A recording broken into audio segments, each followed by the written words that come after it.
Nag-iingat po natin ang iba natin mga kababayan. Kayo pang mga wala pang sakit na mag-iingat po kayo.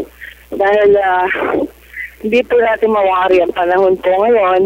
At syempre, sana po ay mag-ingat po tayo. At alam niyo naman sa ganitong itang panahon, marami po pala tayo makukuha sakit na hindi natin inaasahan. At ito po paalala po sa ating mga kababayan. Lalo-lalo na yung mga prosegido, no, na makapagtrabaho kasi alam niyo naman pag anytime na magkaroon po tayo ng sakit, syempre kahit po anong gawin po natin, kahit na anong gusto nating makapasok, ay yan po ang magpipigil sa atin sa pagpasok dahil po ang ayon sa mga eksperto, ang mga tigdas, sore eyes, ay ilan sa mga sakit na nakakahawa, no? Ito po isang virus na kung saan iwasan man natin, lalo na kung hindi pa kayo nagkakaroon ng tigdas o chickenpox, ay posibleng magkaroon po kayo. Kaya sana po ay iba yung pag-iingat ang kailangan. Maswerte lang po yung mga iba po na nagkaroon po ng kumpletong bakuna. Alam niyo naman ho, kapag may kompleto kang bakuna, kahit pa paano ay meron kang proteksyon na matatanggap. Of course, ang bakuna kung sinasabi natin ay yung mga bakuna na matatanggap po ng ilang mga baby, di ba? Pag baby pa kayo ang inyong mga ina ay madalas sa mga klinika, madalas sa doktor para ipasuri ang newborn baby. Ayan. Lagi yung ganon. Pasilin niyo po. Tanong niyo po sa mga magulang po niyo, lalong sa ina niyo. Alam niyo naman natatanging ina lamang siya nakakaalam ng sitwasyon ng kanyang anak dahil si ama po, usually, ang mga lalaki po kasi, karaniwan po ay, of course, nasa ano po yan, nasa trabaho. Ang mga lalaki po ay naging kaugalian na po ng mga Pilipino na ang mga lalaki po, sila po yung naghahanap ng ng hanap buhay, sila po naghahanap ng pera para po pantawid gusto sa pamilya. Sila po yung natatanging daan, no, para makatawid ang pangangailangan ng pamilya. At uso pa rin po sa ating bansa dito sa Pilipinas na ang lalaki po ang siya po talagang nagtataguyod ng pamilya. Maswerte na lang po kung ang babae po ay nakakatulong sa kanyang husband. Yan, swerte po yan. Kasi noong pong araw, ayon sa aking lola, sa mga eksperto na rin, sabi nila na usually ang mga babae ay nasa tahanan lamang. At sila po ang 100% na nagtataguyod sa kanilang mga anak, nagbabantay ng tahanan, naghihintay kay lalaki, ayan, naghihintay sa inyong mga ama. Ayan.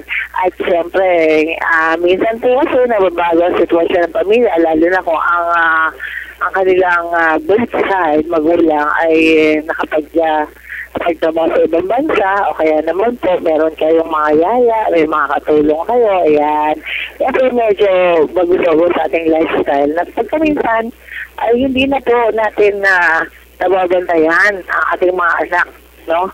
Kaya nga po, pagdating ho dito sa mga first aid, pinsan, ay hindi ho basta-basta nagagawa ng mga naiwan sa bahay. Yan, kagaya ng pamangking ko, tumawag pa ho sa akin yung pamangking ko para lang itanong kung siya daw ba ay nagkatigdas na noong araw na baby pa siya. Well, ito ng pamangkin ko, bagamat may pamilya na po siya, siyempre, sa akin po siya lumaki. Ako po ang nagpalaki sa kanya at nagsilbing ama at ina. Kaya yung sarili kong life ay hindi natin naasikaso. Dahil nga po sa mga scholars natin, mga kamag-anak, mga pinsan, mga pamangkin na ating pinag-aral, no, hanggang sa mga tapos ng kolehiyo. Well, mga kaibigan, happy po ako, no, kahit pa paano, meron tayo na iambag sa mga ilan nating mga mahal sa buhay na hindi ko kinaya ng kanilang magulang. Okay, yun po isa lamang sa highlight na ating programa dito sa Jubilee Guzman Presents. Let's talk here. Sa ngalan po ni Captain Rolando Durana, ating chairman of the board ng Anak Marino Search and Rescue Multi-Purpose Cooperative. At pinapaalala ko lang kay JR, yan, sana mag-report ka sa opisina ni Captain Rolando Durana para matugunan ay yung mga pangangailangan sa mga requirements. Malay mo, di ba? Nakapag-abroad ka, meron naman kami maitulong sa JR. Alam mo, si JR, mga kaibigan, ay isa po sa mga kaagapay natin sa Kampi Online. At siya po ay napakasipag, no? Nakasama po natin. Siya rin po nag-aasikaso sa PIDOS. Hindi lang po yan. Siya rin po nag-aasikaso sa ating technical side, no? Okay, so mga kaibigan, magbabalik po ako. Makalipas lamang ang ilang awitit na handog namin sa inyo mula sa UK, London. Ayan, bahala na rin si Chris at JR kung ano patutugtugin nila para po sa inyo lahat. Yung sa song by Ed Tinoso.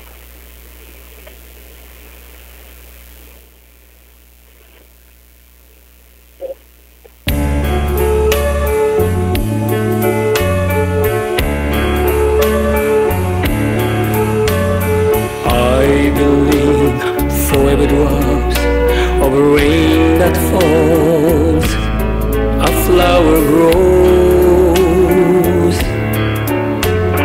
I believe that somewhere in the darkness night a candle glows. I believe for everyone who goes astray, someone will come to show the way.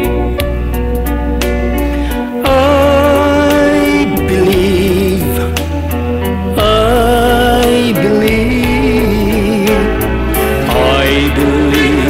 above the storm, the smallest play will still be heard.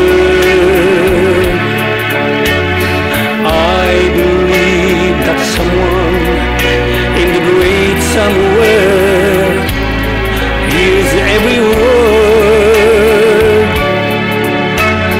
Every time I hear a newborn baby cry, or touch a leaf, or see the sky, then I know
the people ask me how I've lived till now. I tell them I don't know. I guess they understand how lonely life had been. But life began again the day you took my hand. And yes, I know how lonely life can be. The shadows follow me, and the night won't set me free. But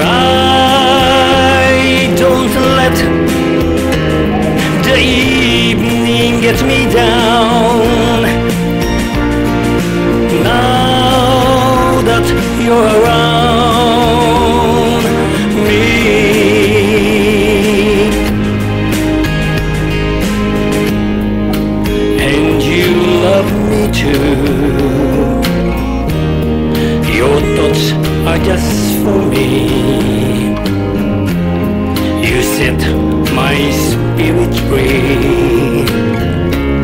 I'm happy that you do. The book of life is brief, and once a page is read, all but life is dead. That is my belief. And yes, I know how lonely life can be. The shadows follow me, and the night won't set me free. But I don't let the evening get me down. Now that you're around me,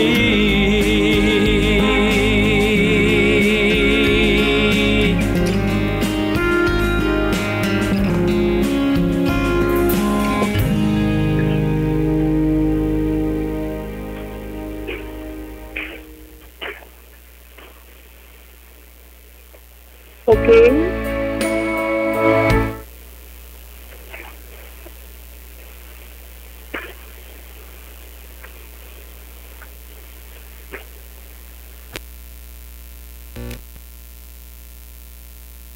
Awitin ni Ed Pinoso at live po tayo ngayon dito po sa Roosevelt Station kung saan nakaantaway po tayo sa isa nating kasama. Tensya na po, di po tayo nakabiyahe po dyan dahil sa sobrang hirap po ng travel dito sa aking kinaroroonan mula pa ho sa Montalban, Rizal, no? At paumanin po, baka bukas ay makarating po tayo dyan or sa Monday na po, no? Alam niyo naman ho yung ating mga schedule. Bukas po ay nasa ano pala ako, Friday, balitaan sa Rembrandt Hotel, no? Kung saan ay sisikapin natin maka-attend sa grupo po ni Eric San Juan, kung saan sila po ay meron pong special forum na gaganapin po niya sa Rembrandt Hotel tuwing Friday po yan. At syempre mga kaibigan, no, meron po na tayong natanggap na sulat, no?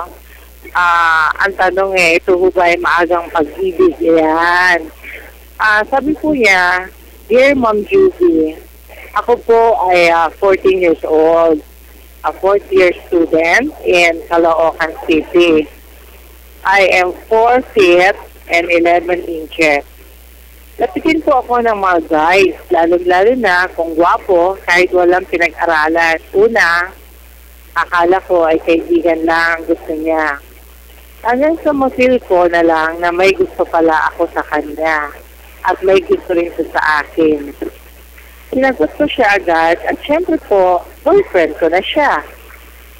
Maaga po ako namulat sa ganitong sitwasyon dahil na rin po sa turo sa eskwela at naging curious ako. Pag-ibig na po ba ito? Kasi madali akong magpalit ng boyfriend. Payuhan po ninyo ako. Wala ho yan kay Maricel P. Okay. Alam mo Maricel, no, nagugulat naman ako sa'yo kasi una-una, napakabata mo pa, 14 years old. Ako, napaka-sweet mo pa, sweet 14. At sa edad mo yan, lubang napakabata mo pa para ma-in-love, no. Palagay ko puppy love lang po yan. Kaya lang, mukhang hindi yata maganda yung sinasabi mo na mabilis kang magpalit ng boyfriend. Ako, alam mo, usually kasi pag mabilis kang magpalit ng boyfriend, it's either na ikaw yung kawawa o kawawa yung lalaki, di ba? Well, papasalamat din ako sa Maricel sa pagsulat mo. At naku, napakaaga talaga na pakikipag-boyfriend mo. Sa sobrang aga ng iyong relasyon ay maaari itong makasira sa iyong pag-aaral. Sakaling mabigo ito, at syempre, Kung di naman, ito yung maaaring magsilbing inspirasyon sa iyong pag-aaral, no? It's either way kasi yan eh. Pwede maging inspirasyon, pwedeng makasira sa iyong pag-aaral. Di mo nabanggit sa indihan kung alam ito na iyong mga magulang. Alam mo, kung ako yung magulang mo hindi ako papayag. Una-unang Maricel, babae ka pa naman, no? Alam mo naman na ugaling Pinoy hanggat maaari. Mahirap kasi makipag-relasyon sa bata, no? Kagaya mo, 14 ka pa lang. At hindi mo rin nasabi kung ilang taon na yung boyfriend na sinasabi mo. Anyway, karamihan sa mga magulang ay di papayag sa ganyan. At kailanman ay di nila hahangarin ang ikasasama ng kanilang mga anak. Sa iyong edad na 14, ayon na rin sa iyong pahayag, ito hindi pag-ibig kundi isang infatuation lang. Dapat mag-ingat ka sa iyong karelasyon at huwag mo muna ibibigay kung sakaling maghanap ng sex ang iyong mahal. Alalahanin mo kasi matagal pa bago ka maging stable. Mahirap makapag-asawa na maaga. Baka ito ay pagsisihan lamang. Ang kinabukasan mo muna yung intindihin upang hindi mo pagsisihan sa bandang huli ang iyong pagiging maagang makipag-boyfriend. Yan, ingat lang kasi bata ka pa. At ito'y, alam mo yung mga ganitong sitwasyon, medyo prone ka sa tukso mahirap na. At maaaring kapag hindi ka nakapagpipil o hindi mo na-control ang inyong sarili, no? Maaari kang mabuntis na maaga. So medyo mahirap yan. Kaya pinapayo ko hanggat maaari, relax ka lang. At huwag mo munang ibigay ang iyong bataan. Huwag mo na ibigay, okay? So, mga kaibigan, nakakatuwa ko kasi alam niyo, sa panahon ngayon, talagang nalalapit na, na-refill na natin ang eleksyon. Kaliwat kanan, nakikita natin, maraming mga grupo-grupo ang nag-meeting para ipaalala, no?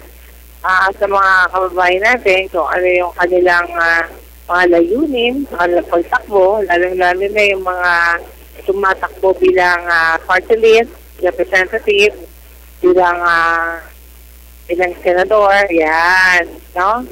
At of course, yung mga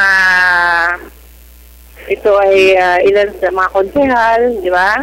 Ayan. Ano yung mga ilang mga senaryo, no? At talaga pong nakakabahala, no? Yung nalalapit na eleksyon kasi alam niyo naman, pag nagkamali tayo ng pagboto, ika nga, talagang wala na hong pagbabago na magaganap, no? Alam niyo naman, lagi po natin pinapaalala sa lahat ng ating mga taga-subaybay na sana ay huwag tayong titigil, no, sa paghanap ng criteria, ng tabang pamimili ng ating boboto dahil may posibilidad na pag nagkamali po tayo ay wala tayong magagawa, di ba? Dapat na lang natin supportahan kung sino may yung manalo. Pero po sa pagpili po ninyo na inyong mga boboto, minsan po may mga bisita po tayo ng mga politiko, mga naghahangad makapwesto, pinapakita lang po natin kung ang gaano kasidhi ang kanilang pagnanasa na magkaroon ng posisyon sa gobyerno para daw may pagpatuloy ang kanilang mga layunin, maging representante ng mga maliliit na sektor, no? Alam niyo naman pagka minsan talagang kailangan nasa pwesto ka muna para mabago ang mga ilang batas, no? May kasing mga batas ngayon na ang ilan po ay hindi naman napapatupad, maganda nga o hindi naman napapatupad. Pero naman ang mga batas na yun nga yung sinasabi natin na ang batas po ay kahit na maganda, kapag mali yung pagpapatupad din, mali din po yun. At meron naman po ang batas na dapat po tanggalin na. Sa sobrang dami ng batas po, hindi naman magkaintindihan yung ating pamahalaan. Kung ano ba, na parang nangyayari palakasan, truth and consequence, at kung ano-ano pa. Yung mga ilang napapasin lang po natin. Okay? So, mga kaibigan, sa samantala, isa mo na awitin ang ibigay natin mula naman sa Alcobar, Saudi Arabia. lahat yan kay Alex Villarza Navarro, para sa lahat ng ating mga taga-subaybay na mga taga-Middle East. At syempre sa lahat ng mga tagahanga rin niya dyan sa Middle East, na kung saan talaga Sanda Makamang nagre-request ng iba't ibang awitin sa kanya. Let's all welcome Mr. Alex Villarza Navarro. Take it away.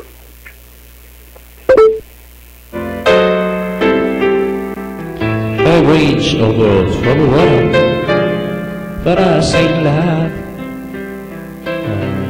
Gitnang silangan ng mga pagkakas.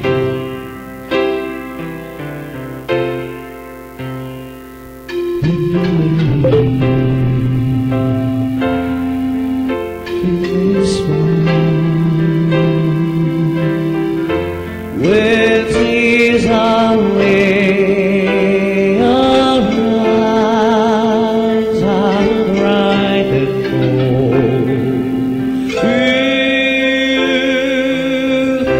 I'm on the outside. Oh, when times get round,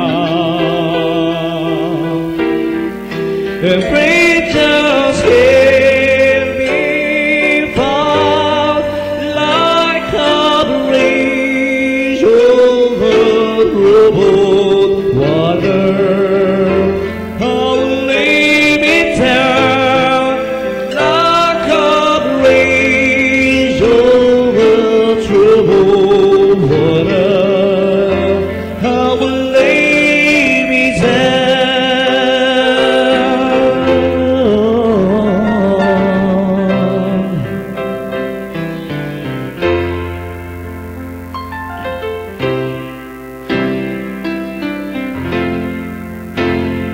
Wheels on and on, we're all astray. When evening falls so hard, I'm incomplete.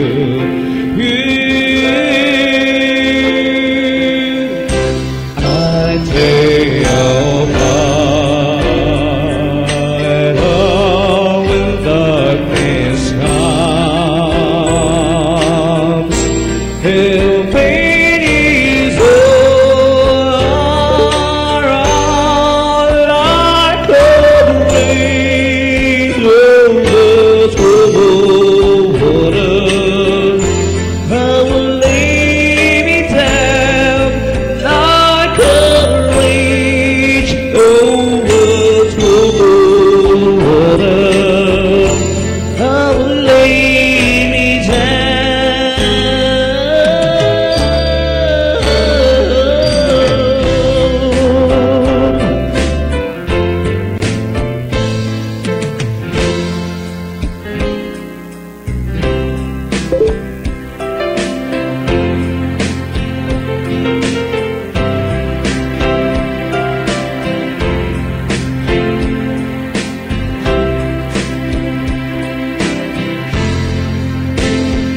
Shalom, shalom, shalom, your time has come to shine. All your dreams are on their way. See how they shine. April near the rain.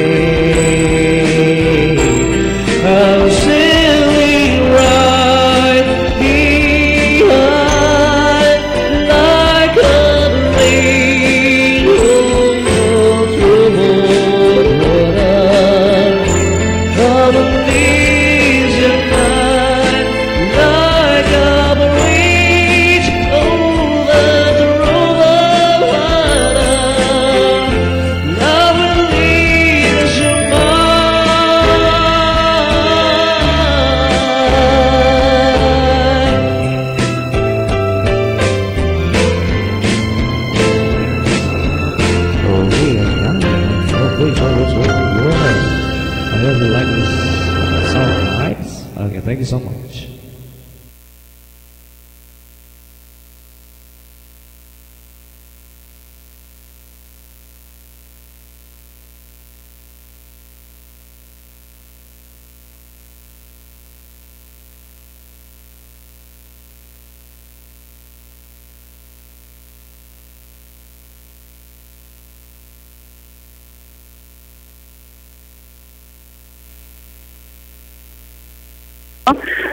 Ngayon po mga kaibigan, alam niyo po ba, no, sa pagpapatupad po kasi ng batas, isang si Police Superintendent George Gallardo ng Police Station 3 Commander ng Talipapa, Quezon City, isa po siya sa mga dapat po na tularan ng ating mga kapulisan.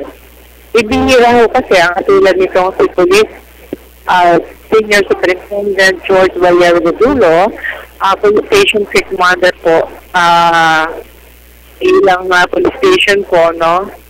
Commander ang dumaang nanunungkulan sa nasabing police station.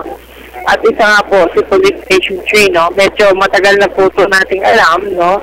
Pero ngayon lang po natin ang pagtuunan ng pansin, nataglay po, no? Kanyang kasipagan at katapatan sa kanyang pagpunin, sa pagpapatupad ng batas, na walang kinakampihan, no? At pinapaboran sa mga taong nagre-reklamo at mga taong na-agrabyado. Ang pagbibigay ho ng pantay-pantay ng patingin o pagtingin na walang kinikilingan, no? Bago siya naging police kasi, naging manunulat siya sa iba't ibang pahayagan at naging comentarista sa radyo. Isama na natin sa mga nakaraang commander ng Police Station 3 sa Sangandaan noong sa pamumuno nila dating Police Major Enrique Robles at ang figure ng Quezon City. Si Police Superintendent Santos, Police Superintendent Garcia, Police Major Navarrete, Police Superintendent Purisima, at Police Superintendent Franco, at si Police Superintendent Colonel Benedicto Lopez, Police Superintendent Farol, Police Superintendent George Gallardo, at President Commander. Yan, kapwa mahusay yan. Ay nasabi mga Police Station 3, Office sa Talipapa, Quezon City. Hindi naman siguro lahat ng Police Commander na ating nabanggit ang mga total credit sa kanilang servisyong pagpapatupad, no? Pero din naman sa kanila ang nasisintid na pali sa pwesto dulot ng pagkakaroon mo ng hindi maayos sa servisyo at ang ilan naman ho sa kanila ay nakasuhan at masipa sa pwesto dahil sa paggamit ng mga hotcar o carnap vehicles. Talagang ganyan ho ang buhay. Ika nga, hindi lahat ng pulis, opisyal ay bulok, subalit. Meron din ng mga matitino sa kanila. Dapat nating pahalagahan sa ngayon at huwag nating pangalanan sa ngayon, no? Kung naman sa mga police station commander, opisyalis dahil sa Police Station 3, ang mga nasipa na sa trabaho at meron ilang aming naparanganan din yung mga binigyan natin ng award, no? Through his good service, with high exemplary performance, ng pagiging karapat dapat nabigyang parangal at isa na dito ang salukuyang police commander ng Police Station 3 na si Police Senior Superintendent George Gallardo na pinagkalaban ng aming grupong Metropolitan Press and Radio Civic Club of the Philippines Award. Saludo kami sa inyo, Police Superintendent Gallardo. Isa kayong mabuting tao at pusay, no? Mabuhay at huwaran mo siya sa nasabing gawa, totoong serbisyo publiko. Siyempre, mabuhay kayo. Ayan, lalo nyo nakakatuwa. Yan nga yung dapat nating acknowledge yung mga ganyang klase yung tao Dahil sayang naman ito yung pagkakataon na dapat ito ay nagkakaroon tayo ng pagkakataon na maibigay po natin yung respeto at of course complementary, no? dito sa mga taong naging bahagi ng ating bayan. Okay, dako naman tayo mga kaibigan dito sa kwentong halamang gamot. Alam niya, napaka-importante yan dito sa aking segmentong kalusugan ng sagot ko. Alam niyo ba, no, wala ho ito sa research ni Brody Tigwenya dyan sa Department of Health. Ang suha ho, kayo ba kumakain mo ba kayo ng suha? Yeah, suha. May suha ho kasi minsan merong mapait, merong maasim, at merong manamis-namis ng konti, no? Merong tuyot, merong makataas. Yan ang karakter ng suha. Ito ay isang punong kahoy na itinatanim dahil sa kanyang bunga. Ang buto ay itinatanim. Lunas ho ito sa higo. Ang paghahanda ko kasi, lamukusin lang ang sariwang dahon o balat ng bunga. Ayan. Paggamit, ipalanghap sa nahihilo. Ito po nakakalunas dun sa lagnat. Ang paghahanda naman po, kumuha ng sapat na kakailanganin sariwang talbos, maaaring 2 hanggang 4 na dakot. Tapos pakuluan mo ito sa isang maliit na palayo at tubig sa loob ng 5 minuto. Dagdagan ng malamig na tubig upang maging maligamgam. Kapag namin po nito mga kaibigan, ipampunas sa may lagnat ang pinalagang yung pinaglagaang tubig at gawin mo ito minsan o higit sa araw-araw. Pampaligo. Paghahanda po, ganito yan, magpakulo kayo ng 2 hanggang 4 na dakot ng dahon, isang alakong na palayok ng tubig na may 50 basong tubig sa loob ng 5 minuto. Kapag gamit po nito, ay ipampaligo lang ho sa may sakit, sa nagpapagaling, sa sakit, o sa buong, sa bagong pangalakihan. Alam nyo, napaka-importante nito, kaya ho natin ipinaalam sa ilan nating mga kababayan. Okay, magbigay naman tayo, Chris, na isa pang awitin mula sa UK, London. Balik na rin ulit si Ed Pinoso.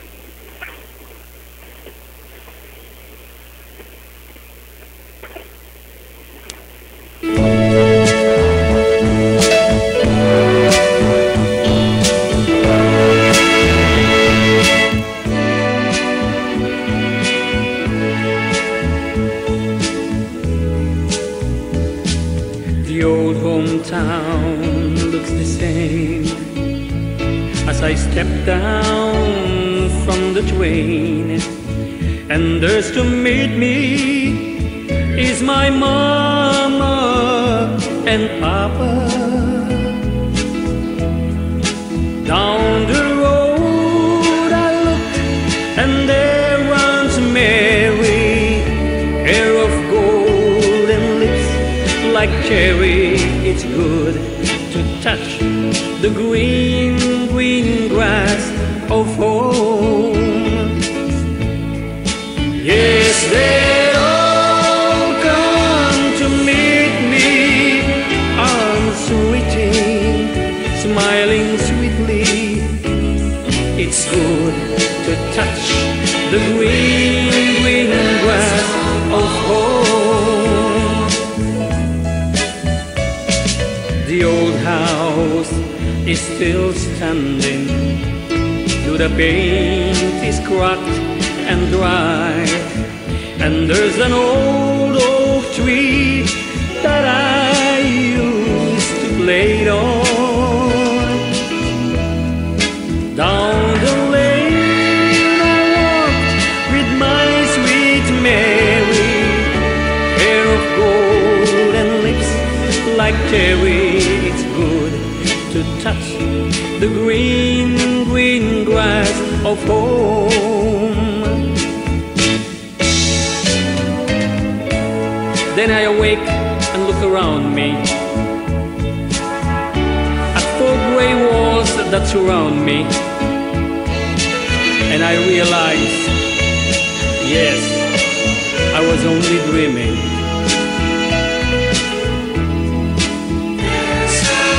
For there's a God and there's a sad old padre, on and on we'll walk at daybreak. Again I'll touch the green, green grass of home. Yes, there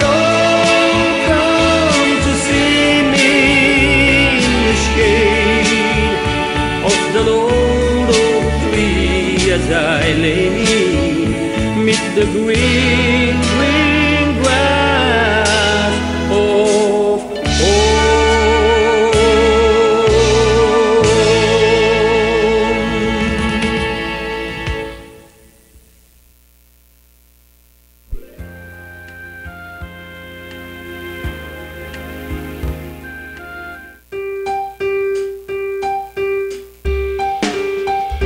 Miss ko na si Papa at ang aking buong pamilya, ngunit tuloy pa rin ang larga sa ibang bansa para kumita.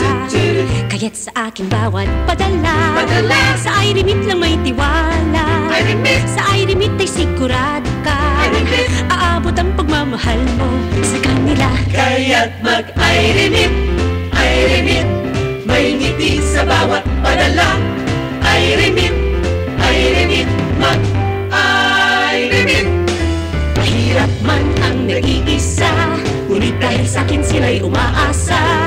Okay na rin, titiisin, ng buhay namin ay pagpalain. kaya't sa aking bawat padala, sa I-Remit lang may tiwala. Sa I-Remit ay sigurado ka, aabot ang pagmamahal mo sa kanila. Kaya't mag-I-Remit, I-Remit, may ngiti sa bawat padala. I-Remit, I-Remit, mag-I-Remit.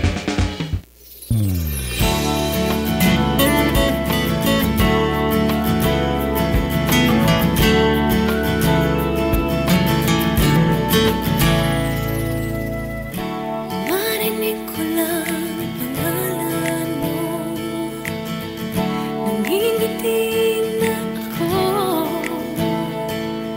Nararamdaman ko saya na dala mo sa puso ko.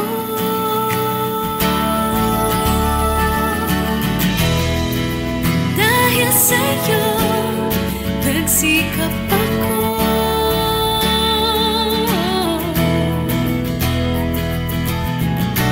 nagkabahay ako sa tulong mo.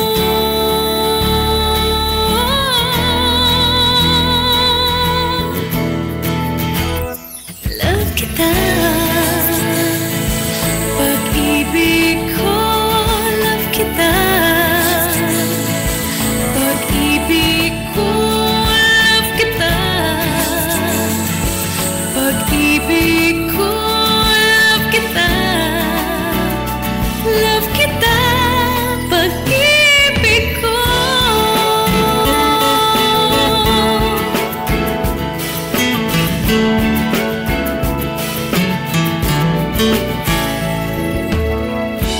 Huwag ka sanang magbabago, lagi sanang isipin ako.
long ago. And also At po sa ating kapatid na si JR, si Chris.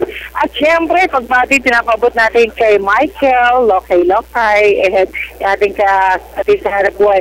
At syempre mga kaibigan, no, happy rin po ako na makadaog ang palad natin. Yung ilan natin mga friends, no, lalo na napaka-importante ho ngayong araw na to, ang kalusugan. Kanina ho, nabanggit ko sa inyo, sa sobrang init ng panahon, marami ho nagkakasakit. Kaya nga alam po, kung wala ho tayo panangga sa ating sarili, maaari ho tayo mahawa, no, sa mga sakit na ibang tao. Kaya nga buti nga yung pamangkin ko, kasi pamangkin ko, marami daw kapitbahay na mayroong mga tigdas, no. Ito kasi kung hindi malakas ang immune system mo, maaari kang magkaroon ng sakit, no. Okay, at ngayon naman mga kaibigan, meron tayong health tips, no. Tungkol naman dito sa kusina. Alam niyo ngayong araw na to, meron ho mga klase ho ng mga gamot na dapat ho nating alamin para ho sa makagaling sa lagnat, no, sa iba't ibang karamdaman.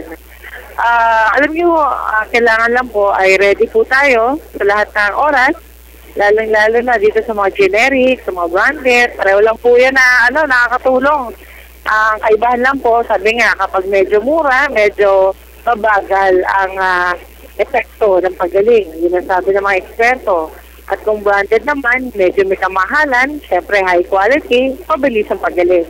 So, depende lang po yun, pero ako mas naniniwala po ako, hindi sa branded, hindi sa generic, kundi sa sarili po nating katawan, kung tayo po ay meron pong tinatawag na, alam niyo ba yung paniniwala, na parang sa din ho yan sa isang business.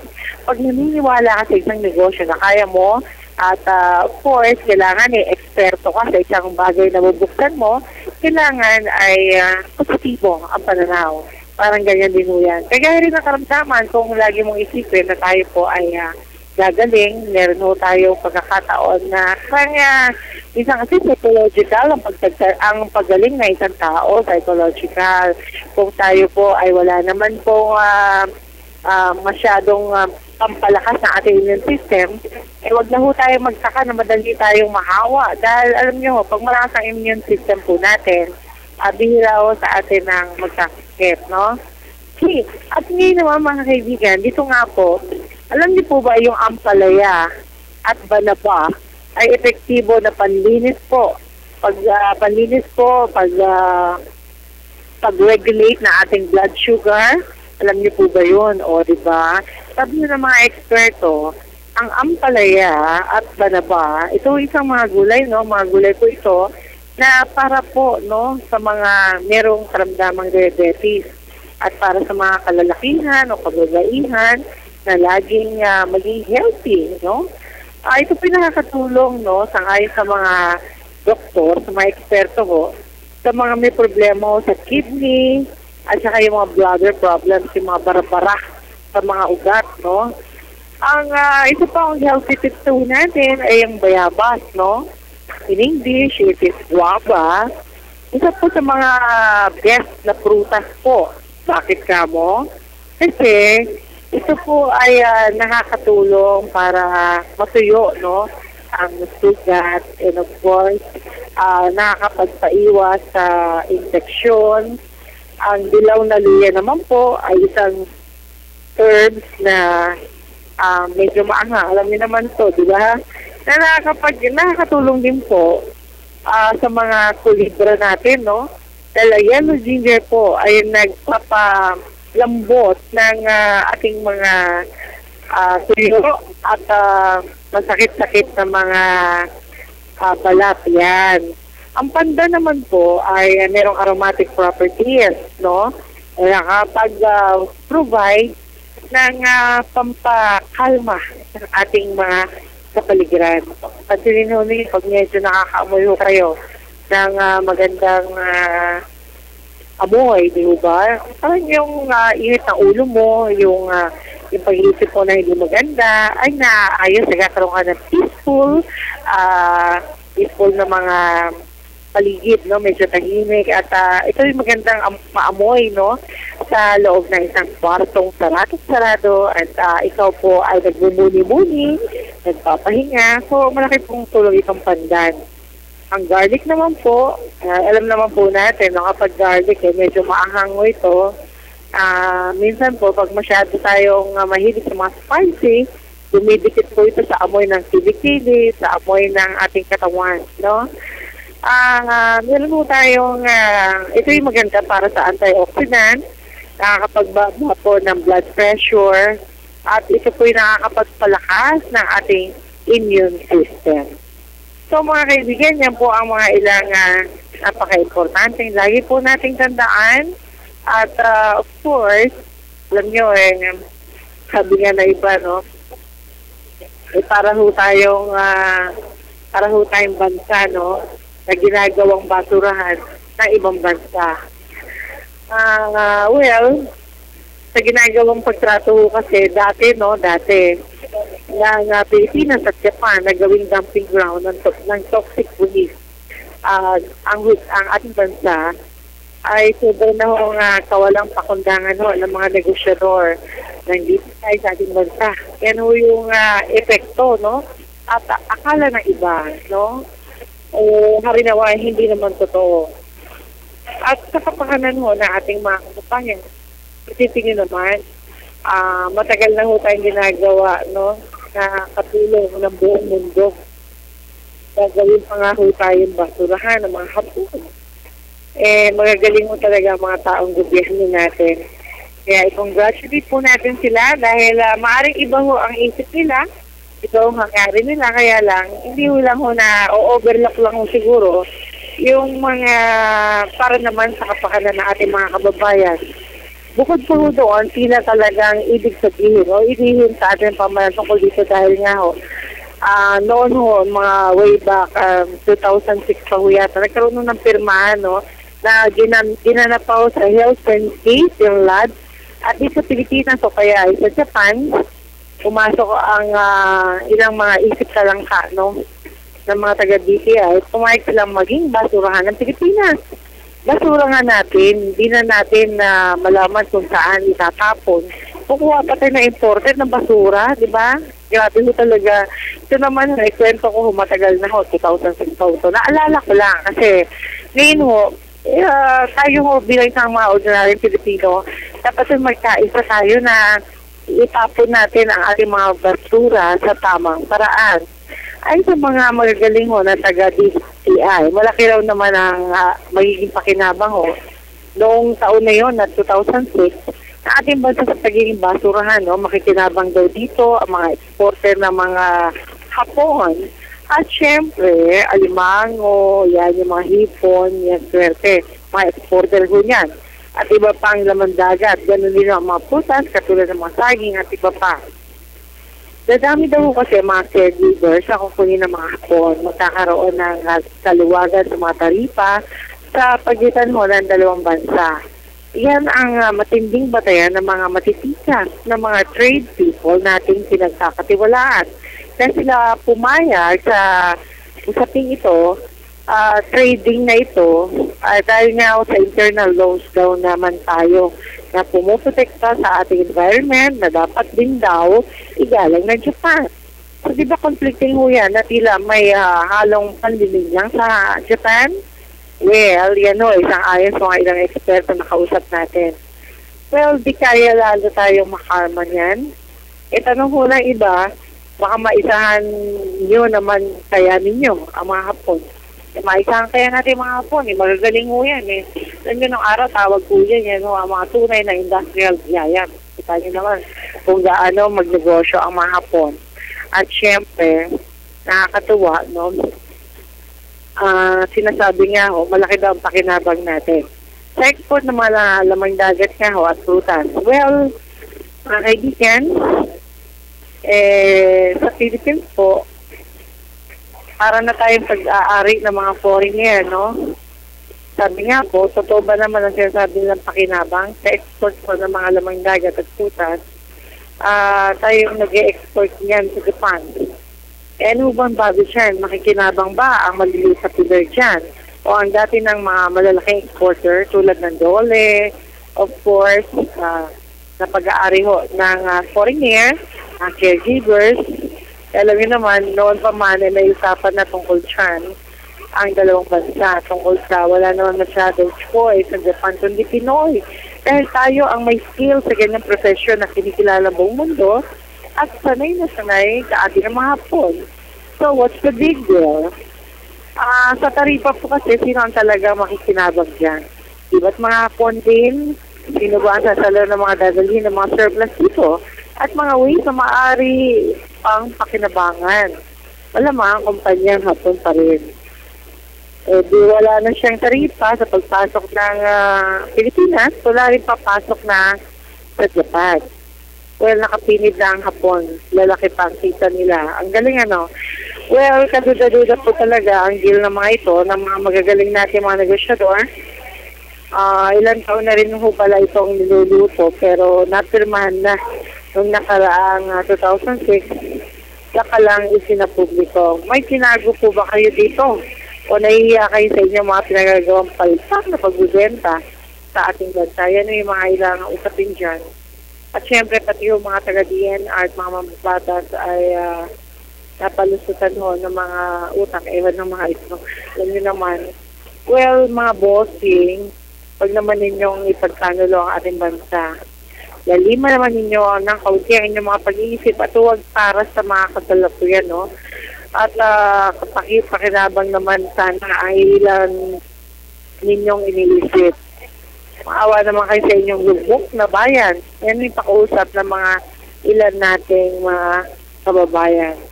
Well, mga kaibigan, alam nyo, natutuwa ho tayo sa napakagandang usapin na to. At maghandugulo tayo ng awitin, J.R. Chris. Magbibigay tayo ng mga songs mula kay Aris Diaz Navarro. Ano ba yung nakahanda dyan para sa kanyang mga fans, sa mga tagahanga po dyan sa Middle East. Take it away. Babalik po ako makalipas